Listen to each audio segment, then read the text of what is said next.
La culture est essentielle. Nous sommes dans une situation très particulière provoquée par la crise de la Covid, un empêchement culturel qui ne permet ni aux artistes ni aux spectateurs de bénéficier de l'offre culturelle, de la réflexion vers laquelle nous emmène la culture, du lien entre nous qu'elle fabrique. La culture, c'est finalement nos mœurs, nos éléments d'identité, ce qui fabrique notre capacité en tant qu'humains à vivre ensemble.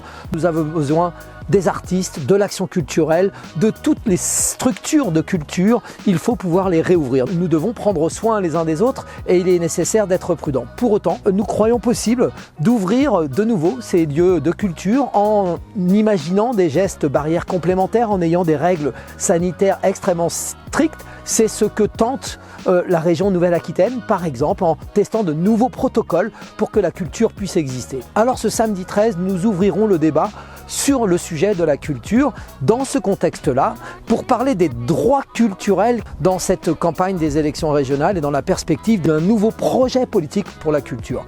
Un droit à l'accès à la culture, un droit à l'expression de la culture, un droit à l'engagement dans la culture, un droit finalement à une gouvernance collective de la culture. C'est tout ça qui peut être mis en expérimentation, qui peut être concrétisé à l'échelle d'une région. Je pense par exemple au modèle des Amaka, où finalement on crée un lien entre spectateurs et producteurs de culture, un lien de solidarité. Donc samedi 13, avec de nombreux intervenants de notre région, nous ouvrirons ce débat et nous vous invitons évidemment à y participer pour nous projeter vers des droits culturels affirmés partout et pour tous dans notre région.